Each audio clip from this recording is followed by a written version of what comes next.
All right, man. How long you been out in LA?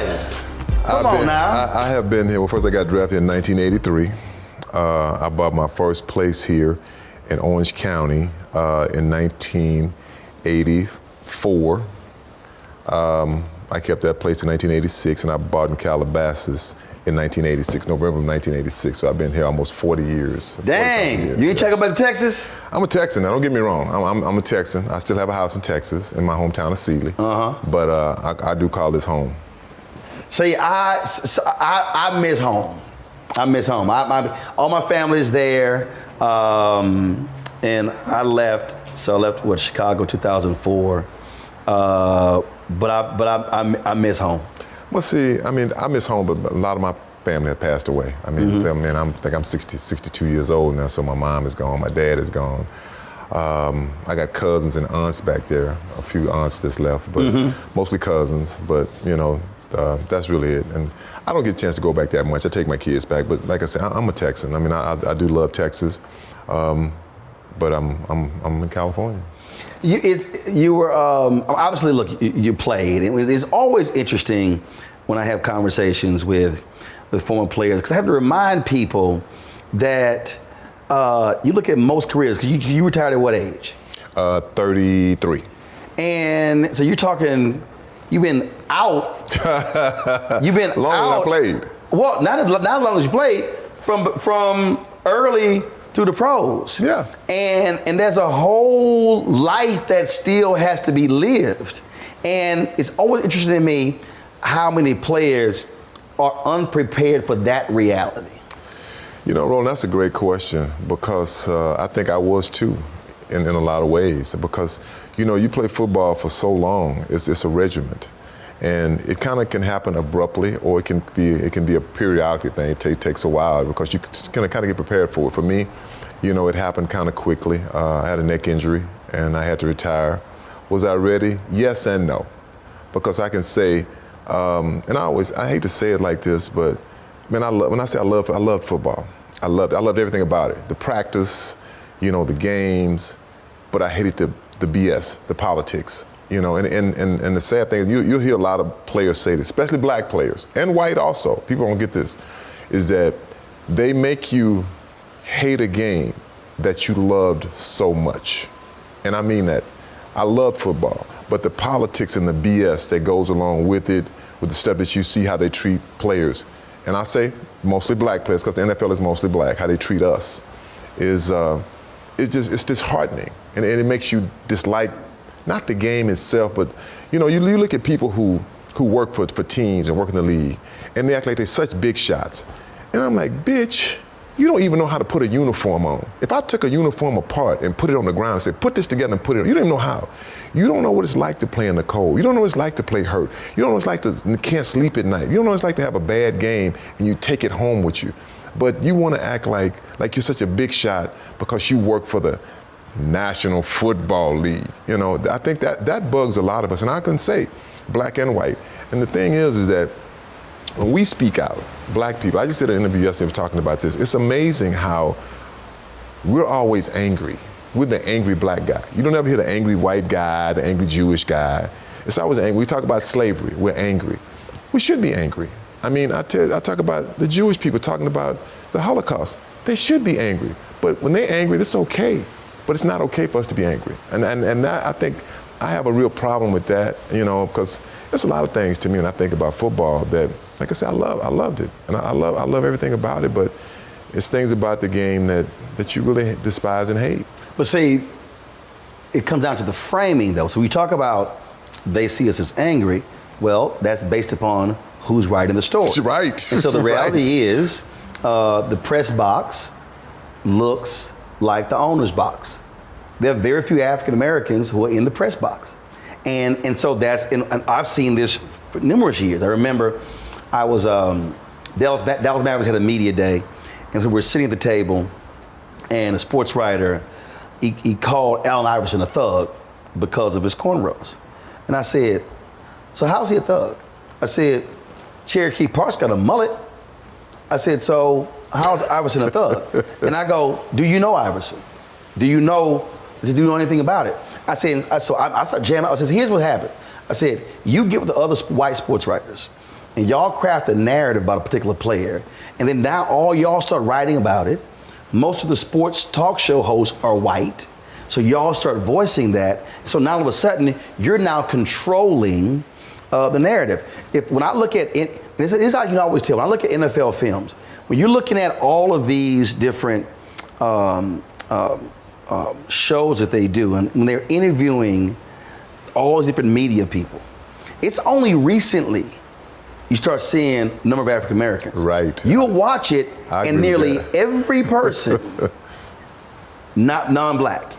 That's how that gets framed. Yeah, I mean, I agree with that. I've said the same thing. I've seen it over the years because you watch things, you're like, wow, ain't no brothers in that, you know. Wow, ain't no brothers in that commercial. But they use our music, you know, they use our clothing, but, you know, like you said, they look at us as thugs and gangsters, and like I say, we're angry. When talking about, again, what you were describing, I see that as the business of the business. And I think what often happens is, whether we're talking about sports, whether we're talking about music, whether we're talking about journalism or whatever, many of us, we're focused on the art, we're focused on the content, but I realize that there's a business behind this. Yeah. And we don't spend the time on the business part. And then when it shows itself, then folks go, oh my God. And I'm always trying to say, if you don't focus on that business part, you're not gonna get what the real thing is. And that's what it is. Well, you gotta understand, you know, we've been behind from the beginning. I mean, it starts from the beginning. And it's kind of hard to catch up when a person has let's say I've got a 10-mile lead on you. I'm driving a sports car and you're running. I mean, I can never catch up. But I think but it's where the information comes in. I think about, I've interviewed many artists. I think about when Prince has really tried to educate many folks. Ray Charles owning your masters, Sam Cooke owning your publishing. And those are not the people they love wanting to talk because you're recognizing game. When I think about, I remember when Darrelle Revis, so many teams were pissed off him, how he negotiated his contracts. He figured out, no, I'm not about to sign this 5-7 year deal or whatever the heck. And so it was killing him when he had to keep giving him, you know, those big paychecks because he figured the system out. He gamed it. And that's where, so I think what's necessary when we start talking about next generation, really not just teaching them the craft of the sport or of the industry, but really saying, no, let me teach you the business part. So when it comes up, that's why I think what all these cats in college right now, man, is with the NIL deals. The NIL deals, that's a whole nother topic. And I like it because I just did an interview about that yesterday and asked me what I thought about it. Because, you know, think about my era. We didn't have that, you know, and they vilified. Y'all had money. Man, please. Man, A&M had the money over there. Y'all know it. I said, your school offered me the most money that I'd ever. I never saw it, but my mother saw it, but I didn't go to your school. But you know, they were offering it back then. Right. And the thing is, I've always thought that players should get compensated for playing in college football. Because I said, okay, the coach is getting paid. The head of the NCAA, he getting paid. But who's doing the work? Head of the NCAA, he left, Emmett left, was making, before he left, he was making $1.8 million. I thought he was making $2 million, but it's way more than when he was a college president. Okay, boom. I thought it was $2 million, but you're right there. They may have given a raise, right. but. Because I looked it up. Because the thing is that I think about these kids out here, they're playing football. And I always said, look, you can take a jersey, you can take number 19, my college year, you can take Craig James, you can take all those jerseys. But if you don't put a body in them, it means nothing. They can't run around. You have to have a body in those jerseys. So why can't the players make, I mean, say money off of what they do? They're doing the work. And I've always been frustrated with that. And people say, well, you know, you want to keep the purity of the game. I said, if the purity of the game, I said, well, let no one get paid. Right, Let your coaches not get paid. Let people shooting the scenes of television, nobody gets paid. But that was always dumb to me when the school can go sell Your jersey. the jersey that you signed or you didn't sign, but you can't get paid off of signing your own jersey. I know. I mean, that was just when Terrell Pryor got suspended. I mean, that was like the dumbest, like, oh, so if I sign jerseys for the school, I can do that. y'all can go auction them off and the alumni gonna pay crazy money, but I can't actually sign a jersey somebody gives me $100. That was always dumb to me. But it's been like that forever. And I think that when you look at the bylaws, I think the guy, I read this many years ago, guy who wrote the bylaws, NCAA, he said Yes, he did. it was like a form of slavery. Yes, he did. And not the beating over the back slavery. Yes, he did. It's not like that, but it is a form of, like, Walter Byers. Right, that's him. Walter Byers. Think about it. You've got the players. You've got let's use slaves. You've got the people that's doing the work. They're doing all the work. I'm feeding them and housing. Okay, that's pretty much the same thing in NCAA. I'm housing you, I'm feeding you, or I'm giving you a scholarship. But you think about it, really, man. Most of those kids don't go to school to graduate. They go to school you're there to play a sport. Well, first of all, it wasn't a scholarship. It was a grant. It was in a aid grant, right. that could get snatched, and I saw it. I remember there was a brother. He was a defensive lineman, and he was an architecture major, smart. And played ball, and they came to him and they wanted him. I worked for the athletic department for 2 years. That's when Jackie Sherrill was head coach, and they Y'all wanted wasn't doing him. nothing over that, were y'all? Huh? Y'all wasn't doing nothing illegal. Of course not, nothing. Absolutely not. I know, of course, man. They wouldn't do that. We were as pristine as my outfit. So they came to his brother, and they were like, no, you need to commit more time, whatever. And he was like, no. He was taking like 15, 18 hours full load. He's like, I'm in for his architecture degree. And it drove them crazy because he was unwilling to sacrifice what he for his degree in architecture for them wanting him to commit more time to football. Yeah. I mean, they could do that. I mean, you know, sports and college football. Let's just lose college football because universities really are ran by college football. That's where the money comes in. I mean, not even close. And it's always amazing to me when people say, "Well, what about the girls' sports?" Look, I'm all for girls' sports. I think that you should have girls, but I think it's football funds it. Yeah, but thank you. Football funds that. You know, like, well, the athletes get this. I'm like, but football pays. But see, they don't realize that football pays for all that. You know, Alabama, USC, TV contracts, Georgia. Yeah, you think basketball pays for that? No. Football pays for that.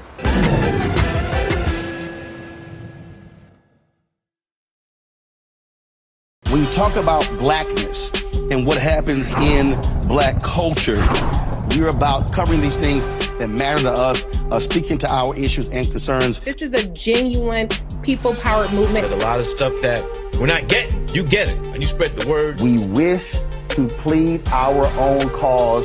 Too long have others spoken for us. We cannot tell our own story if we can't pay for it. This is about covering us. Invest in black-owned media. Your dollars matter. We don't have to keep asking them to cover our stuff. So please support us in what we do, folks. We want to hit 2,000 people, $50 this month, raise $100,000. We're behind 100,000, so we want to hit that. Y'all money makes this possible. Checks and money orders go to P.O. Box 57196, Washington, D.C. 20037-0196. The Cash App is $RM Unfiltered. PayPal is R Martin Unfiltered. Venmo is RM Unfiltered. Zelle is roland@rolandsmartin.com.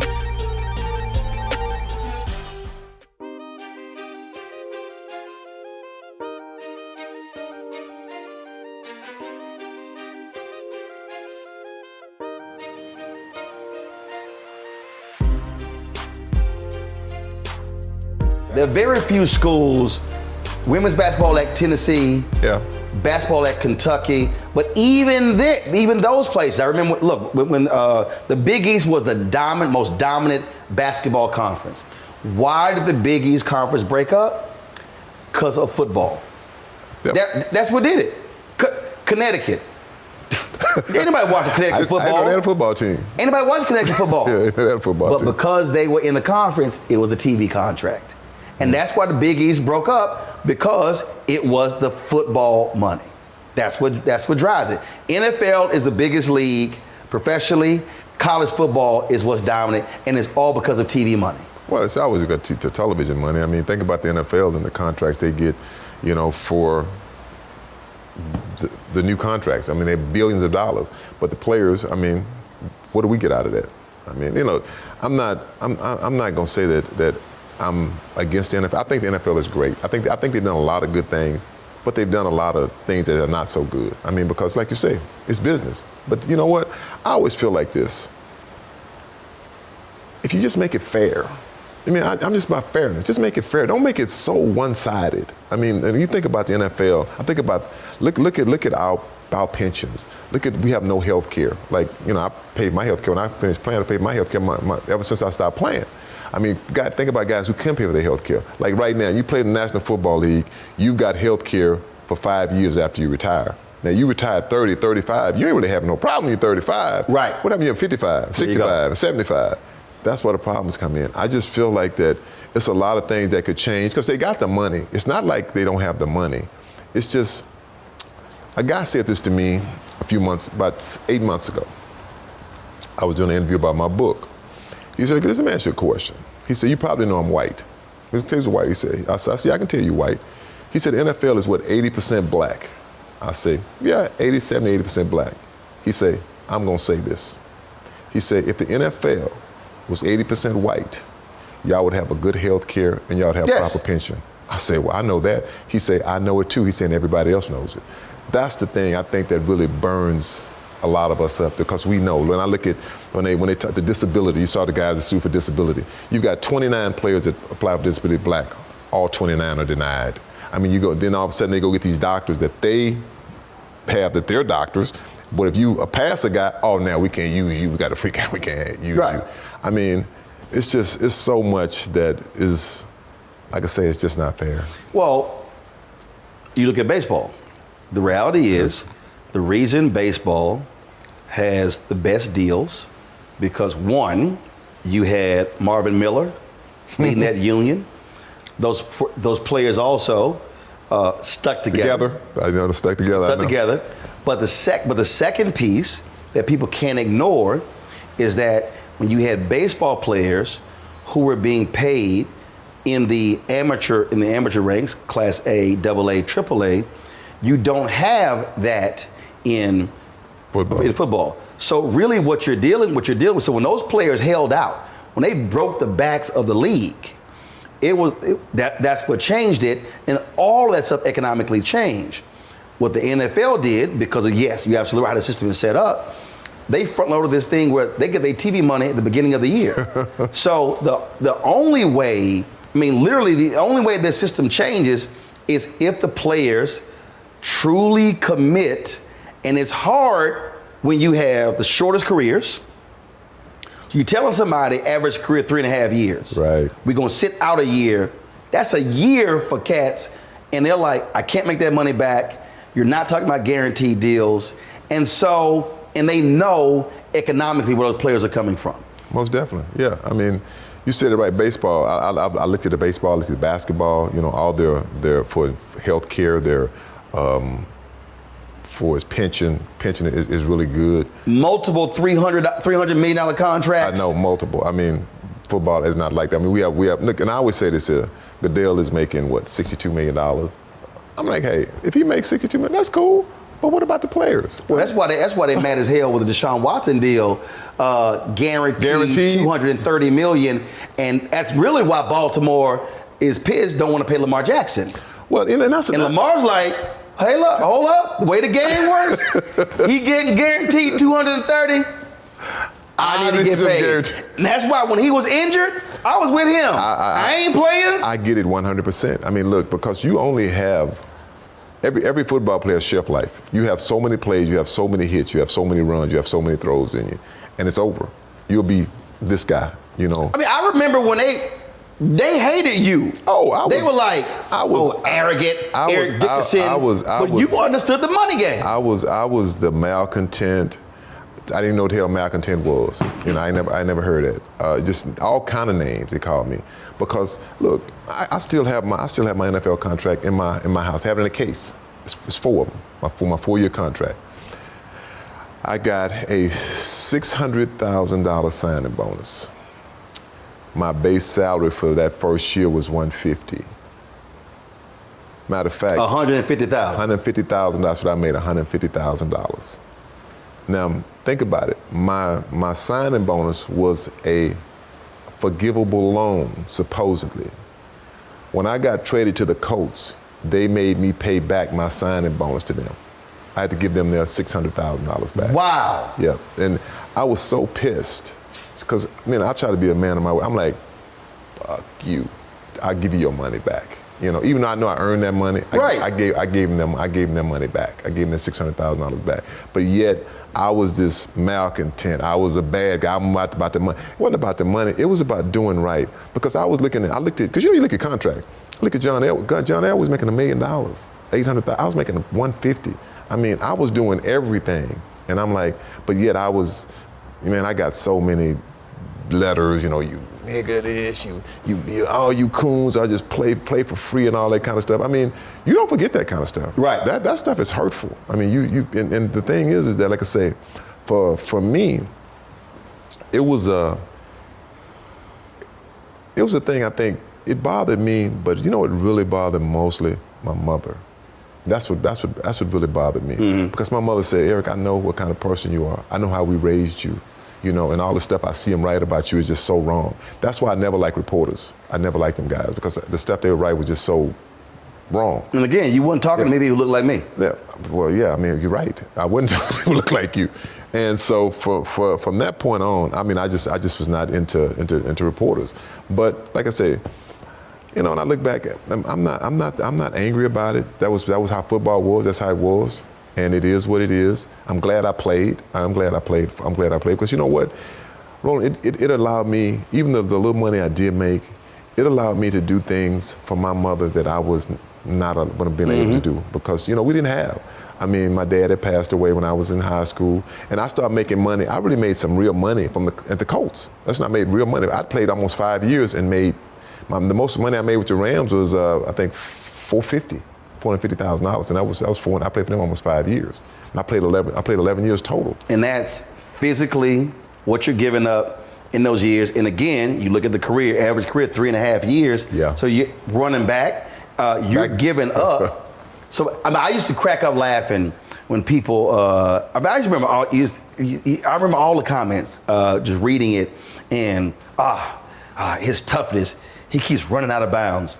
Look at all the pads he's wearing. He won't take the physical punishment.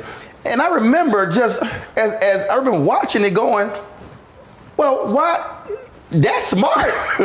Why in the hell am I gonna take a hit unnecessarily? You don't have to. I'm over with John Robinson. We playing in St. Louis Cardinals, and I was trying to fight for extra yards, and right there by the sideline, and John Robinson, he said, "Hey, Eric, come out and go out of bounds." He said, "Fight another day." It's certain times when you try to, you right. have to go for it. And there's certain times you're like, "Hey, man, it's time." Right. I'm not taking them hits.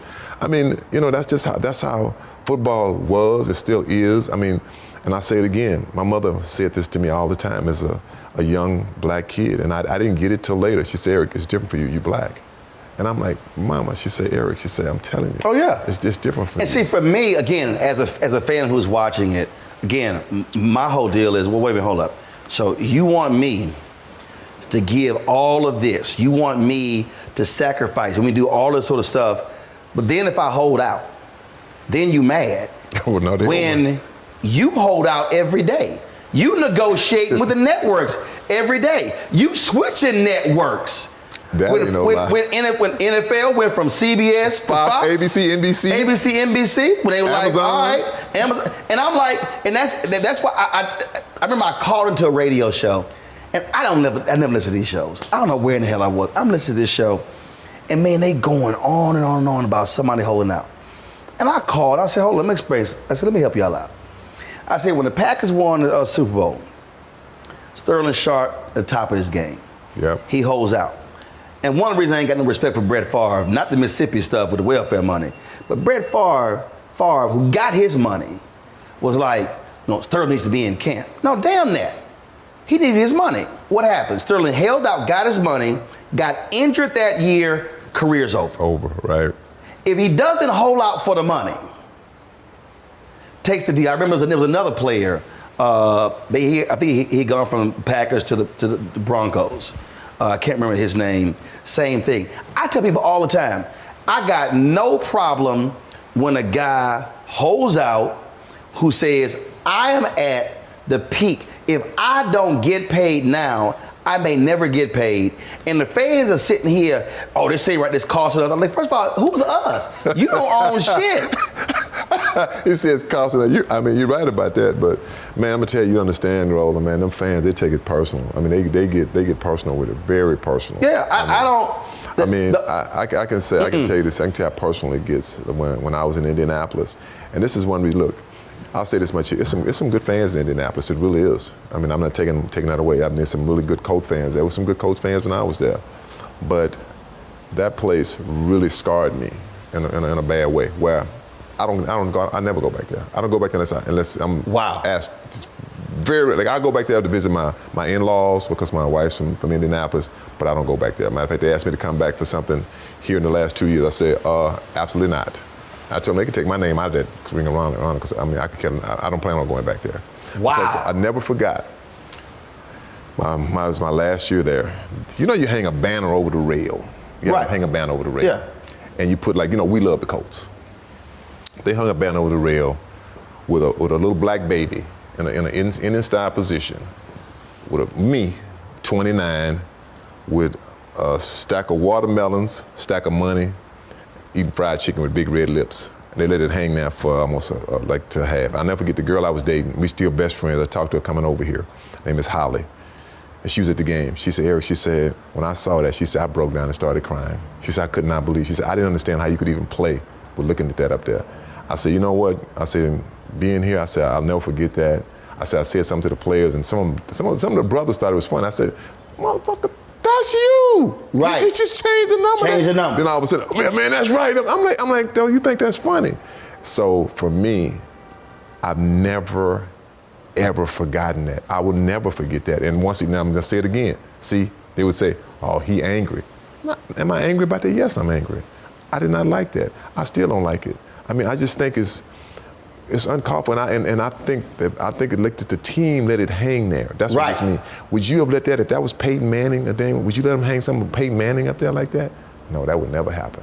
They're getting snatched. Oh, they're snatched. The Klan was founded in Indiana. Actually, Kentucky. Same thing. Because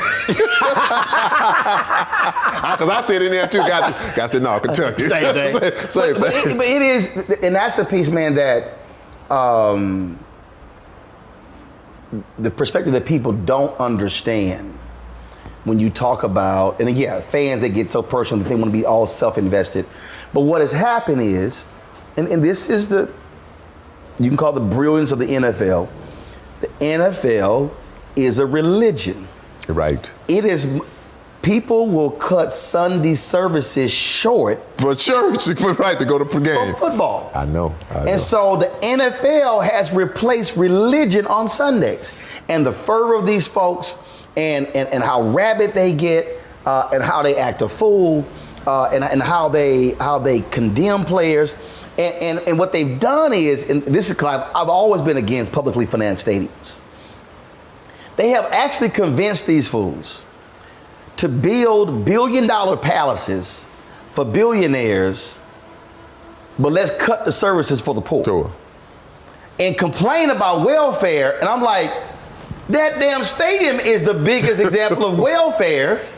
And then the new stadium, what it does is, it increases the value of the team, and if they sell it, they get paid, not the fans, not the city.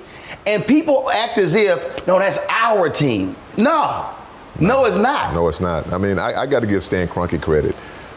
He built that stadium. He put all the money up. I won't forget, I was talking to Kevin Demoff at one day, and he said that Stan was writing these checks for $200 million a month. $100 million a month. I'm like, what? He said, it's a bad month. I'm like, but the people in St. Louis. Yeah. See, right. See again. Right. He was like, no, we bouncing.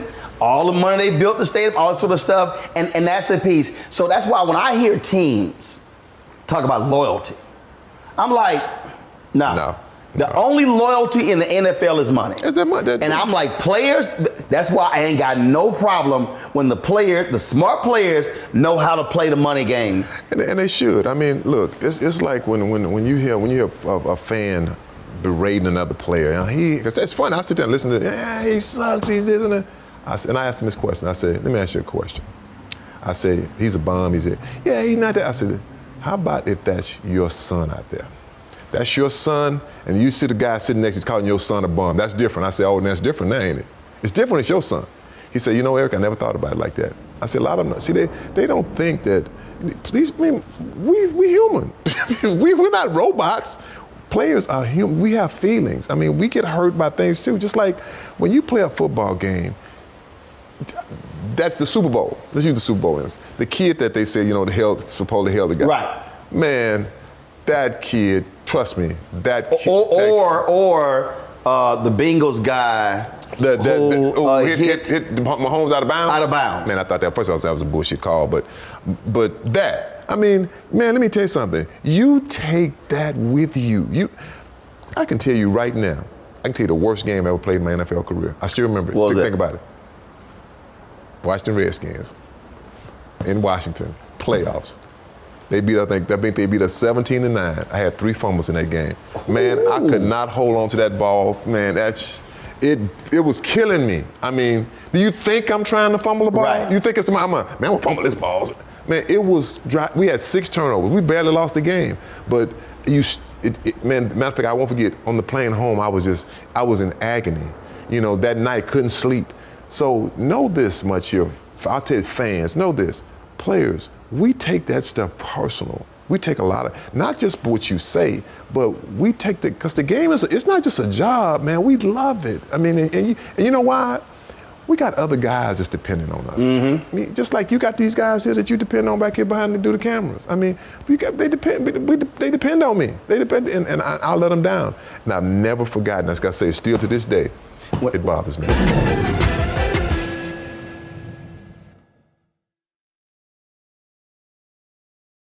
We wish to plead our own cause. Too long have others spoken for us. This is an opportunity for us to be able to speak to our issues. Y'all better understand something real quick.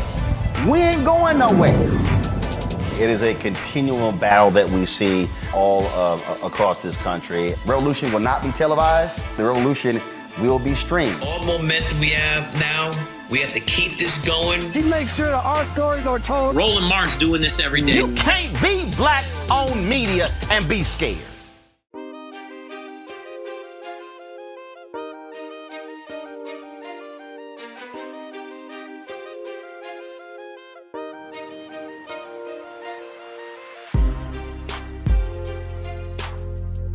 When Jackson State lost to North Carolina Central in the Celebration Bowl, teams they were just distraught. And so Robert Brazile, I was following Deion, and he hugged Deion. They shared some words, and I interviewed Robert Brazile, and he was talking about. He said, "Look," he said, "it's supposed to hurt." He said, "Because you want it." And I told him, I said, hell, I'm still hurting when y'all lost to the Steelers in 79, back-to-back in 78 and 79. And Brazile said, he said, me too. He said, I was in the game. I saw, at the All-Star game, Thurl Bailey was there. Every time I see Thurl Bailey, I give the side eye.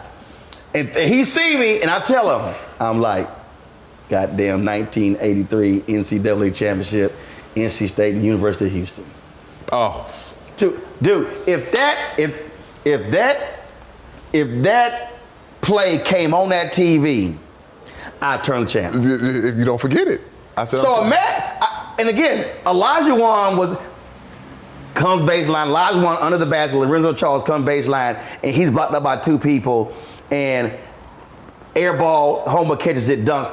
I can only imagine Elijah Wan having a relive. He's standing right there. Hell, I'm watching at the crib in Houston. Like I say, man, them plays, you relive them plays over and over. That's what I say. So for fans, you know, as y'all think that we don't care, Guys, we care, man. Well, like I said, now think about that. You said Robert Brazile. That was 19. What? That was 78, 79. I remember the one year when I think it was a receiver, Renfro. He was in. Yes. He was. They Steve Renfro. He was in. They called him out. I remember. Yeah. Left corner of the end zone. Left corner of the end zone. Come out, foot comes down. He was in. They called him out. That Houston would have been the Super Bowl. When I saw NFC Championship game, it was the Carolina Panthers. So my frat Lamell McMoore is firm represented Cam Newton. So he said, hey, I was giving a speech in Florida. He's like, yo, you want to fly on the plane with me to the game? And it was a storm on the East Coast. I was like, well, hell yeah. And that's the only time. See, here we got an attitude over there because I only rep Houston teams. I know you all thought. I only rep Houston teams. But this was the Astros' old colors, and they were it was this crimson. Everybody thought I was a Cardinals fan. And so Lamell was like, "See, dog, you can't wear that shit to the game because Cam see you in them colors. He gonna think you're a Cardinals fan on the sideline with me." So he sent his driver, and he went and bought a Carolina Panthers jacket, scarf, hat, gloves. And I took a picture. He was like, "What the hell you wearing, Cap?" I said, "Hey, I flew on the plane with Fred." I said, "He represented the agent. I'm with him. I had to put it on." Now, he was a Cowboys fan. That wasn't going to happen. I hate the Cowboys. Oh, I hate the Cowboys. You hate them? I hate the Cowboys. Oh, I hate the Cowboys fan. I want them in agony. Why and how? I want them in agony all day. And his ass from Chicago, and he a Cowboys fan. What the hell? For the Bulls, White Sox, Blackhawks, he a Cowboys fan. Only team I hate worse than the Cowboys is the 49ers, so. No, it ain't nobody. Brother, no, that's I hate the Cowboys more than I hate the Klan. I didn't go to Klan on that, Bob. No, I hate him that much. So when I saw Terry Bradshaw, I was like, yeah, we would have beat. He's like, oh hell no, we would have still won. I was like, Terry. Me and Joe said the same thing. He said the same thing. He was like, nah, bro, forget that. I was like, Terry. He said the that touchdown. I said that was a touchdown. He said momentum change. He said we won the game. I said, but that was a touchdown. Touchdown. And that was at the end of the game. It wasn't the game. That was the end. That was he tried to claim it was third quarter. We would have still won. No, that was at the end of the game. I said, Terry, I said, and that play actually is really one of the plays led to it's the replay. Really? People always remember because I know it's seared in my brain. Let me ask you, what do you think of? Do you like instant replay? I do. The reason I like instant replay is because we're human, and if I'm a player, again, I play baseball, but if I'm a player and I'm playing, and that owner makes an egregious mistake, and if it's clear, it should get overturned. I agree with you. I agree, but I also think that they should have instant replay on certain, like holding calls, certain ones. I agree. I mean, because that can be the outcome of a football game. Oh, pass interference too. Yeah, I mean, seriously, like you talk about the one when the Rams played the game in New Orleans. I mean, if they said it was a pass interference.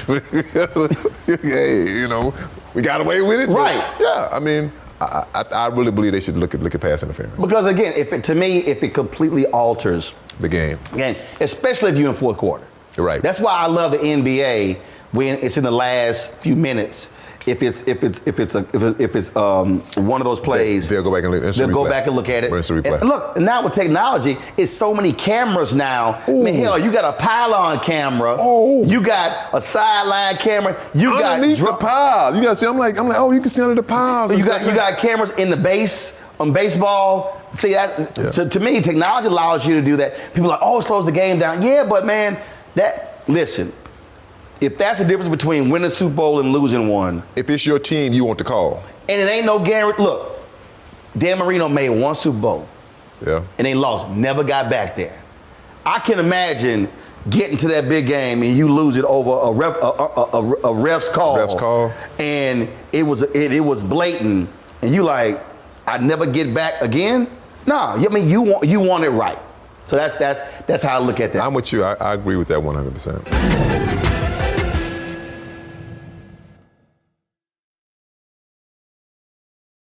Hatred on the streets, a horrific scene, a white nationalist rally that descended into deadly violence.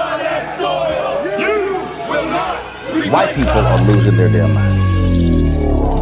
As an angry pro-Trump mob storms the U.S. Capitol, we've seen shots. We're about to see the rise of what I call white minority resistance. We have seen white folks in this country who simply cannot tolerate black folks voting. I think what we're seeing is the inevitable result of violent denial. This is part of American history. Every time that people of color have made progress, whether real or symbolic, there has been what Carol Anderson at Emory University calls white rage as a backlash. This is the rise of the Proud Boys and the Boogaloo Boys. America, there's going to be more of this. Here's all the Proud Boys, guys. This country is getting increasingly racist in its behaviors and its attitudes because of the fear of white people. The fear that they're taking our jobs, they're taking our resources, they're taking our women. This is white fear.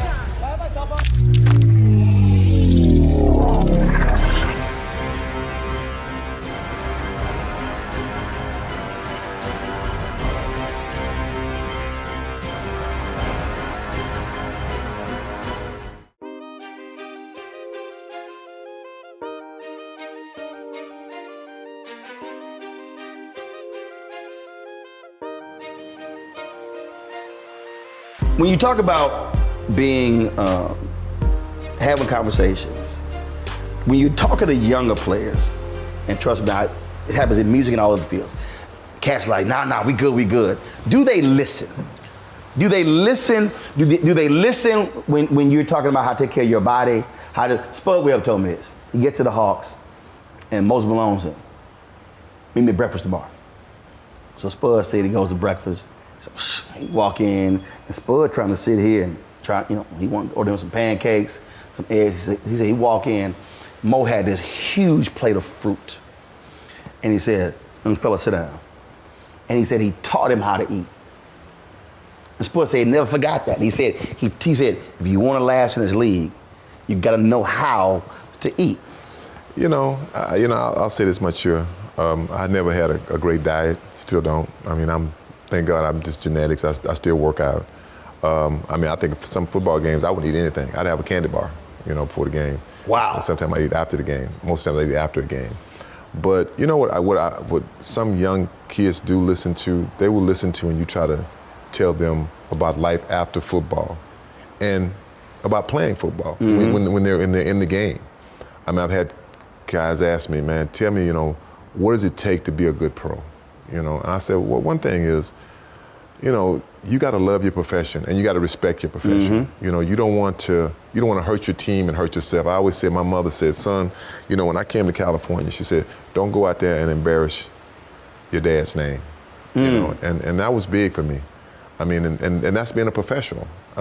Because one thing is that, you're not going to, I tell these young kids, you're not going to be number 22, number 29, number 19 or whatever. You're not going to be that guy always. You got to come back and be Edward Jones, Eric Dickerson, Roland Martin. You got to come back and be that guy, and you're going to be that guy a lot longer than you're going to be that number. And a lot of guys, a lot of players get it. They do. And, and some don't. Because I look at some players and I'm like, man, when you get older, you're going to look back and think, why the hell did I do that? I had a conversation there. This was funny.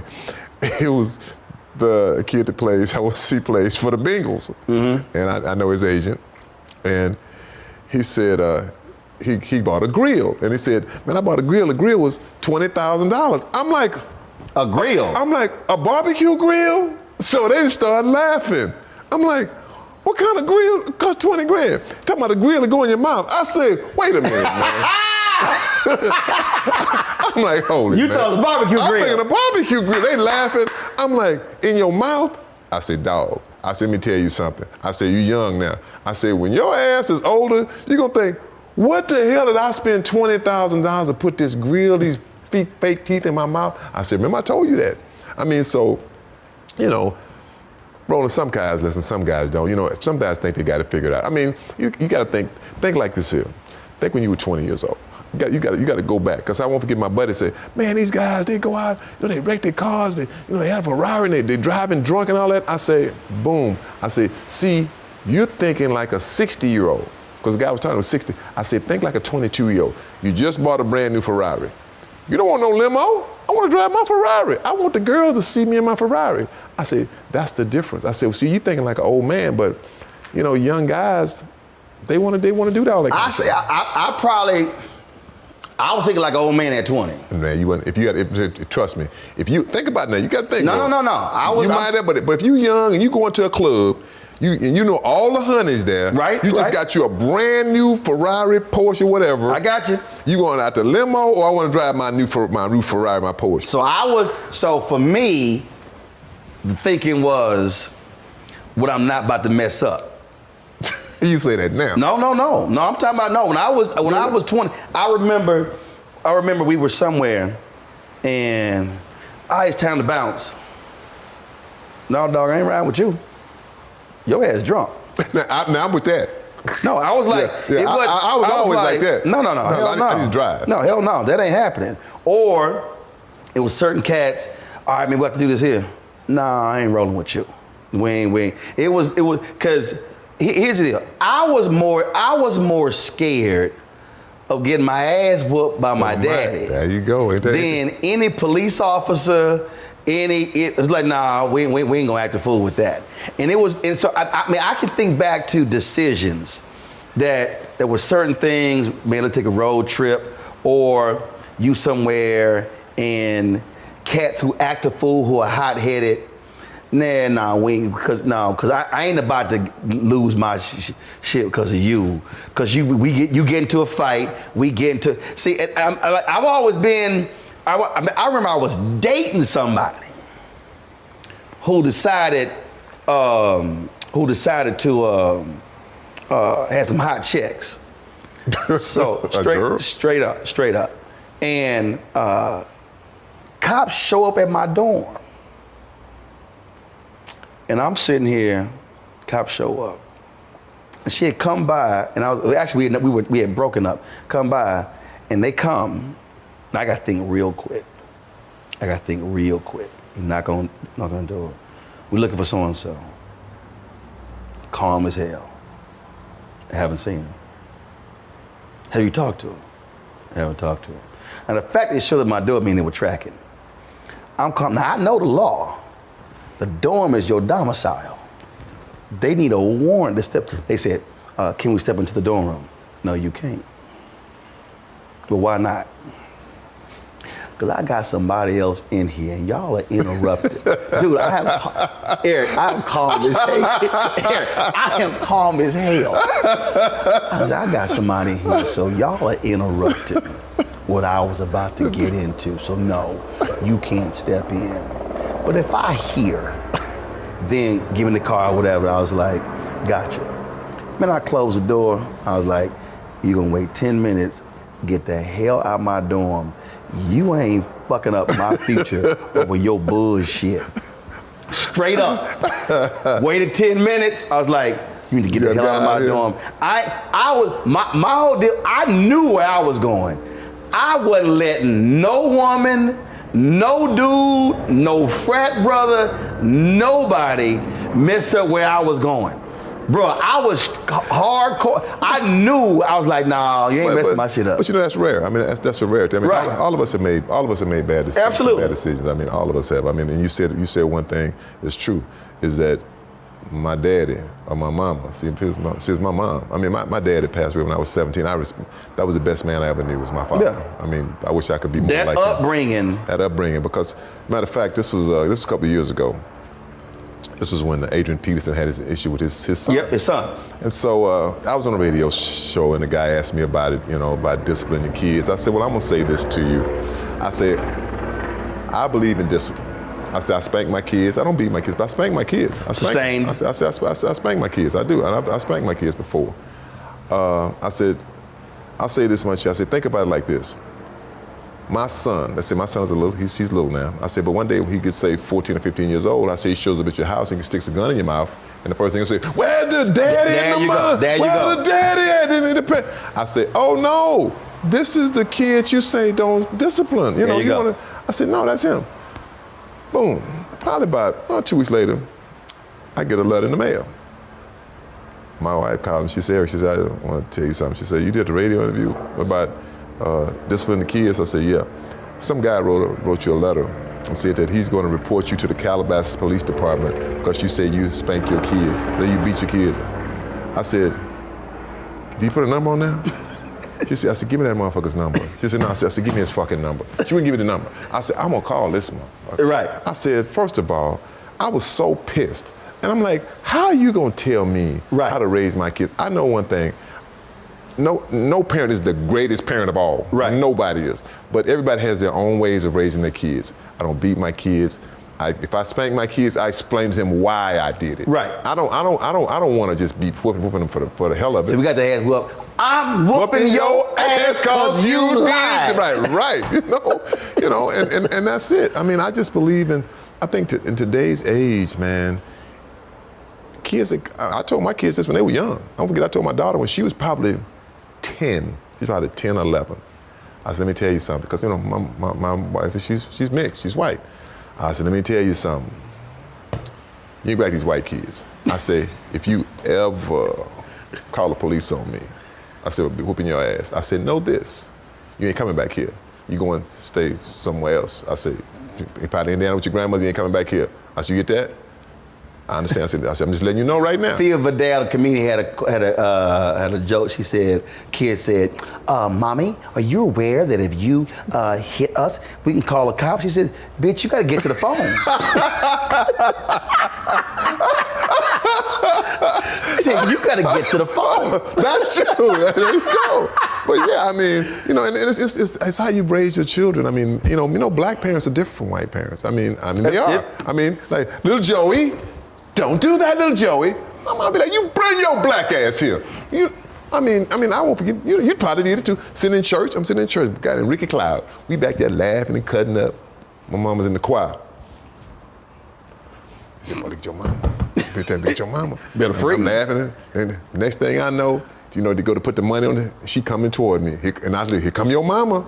Took me out, she took my ass, whooped my ass outside, made me sit in the choir with her. So, I mean, I'm fair to say, I'm glad that my mom did me like that. I'm serious. I mean, I know that she loved me. Right. And I don't feel like I was abused, none of that kind of stuff. My mother was strict, but I believe in discipline. I don't believe in beating your kids, but I believe in discipline. Right, absolutely.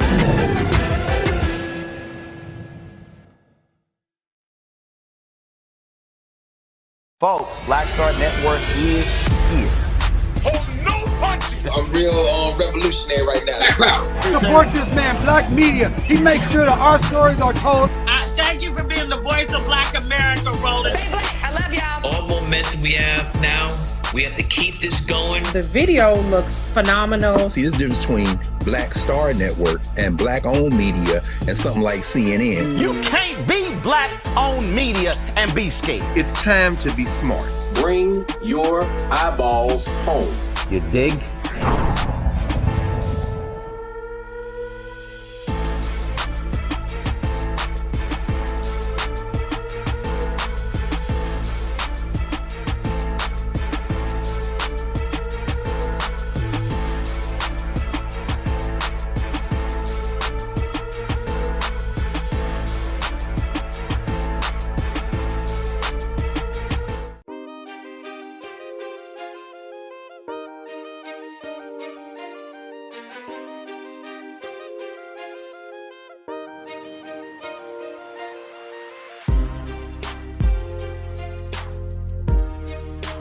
Who is right now, who is your favorite running back to watch? Man, you know what? I don't watch a lot of football, to be honest with you. I only watch when I have to. But I would have to say probably Derrick Henry is because he doesn't run like me, he's big. Right. I like big backs. Right. And I'm 6'3", I was 225. I like the big backs. I like the guy in Indianapolis, what's his name? It's not Jacobson in Oakland. God, I can't think of his name. Whatever. The kid in Indy. Mm-hmm. I like him too. I like the kid at the Raiders, Jacobs. It's not a lot of backs. It's just not. I like Saquon Barkley. Well, the game has also changed because they've now devalued the running back position. And really, if you're a great player, you should go play cornerback or wide receiver to get paid. And get paid. Oh, you're right. A quarterback. Right. I mean, obviously, quarterback is always number one. But you still got to have a running back. I mean, you got it kills me when they talk. First of all, if the Chiefs didn't have a running game, They don't win the Super Bowl. That's what put the position in the second half. That's what saved the game. I mean, when I think of running back, I think of the white kid up in San Francisco. Oh yeah, McCaffrey. McCaffrey. Now let me tell you something. He totally altered the 49ers offense. That white boy can run. I call him white chocolate. The white boy can run the rock. Oh, he can hoop. He can play. And to me, he doesn't get the credit. You know why? Because he's white. He plays the black position. To be honest with you, but he can play the position. But most definitely, if you want to make some money, cornerback, wide out, quarterback, or you want to be an offensive tackle. Folks always talk about, this will be the last question. Folks always talk about greats. I always love the debate. Is it Jordan? Is it Bill Russell? Is it LeBron? I love how they keep Kareem out.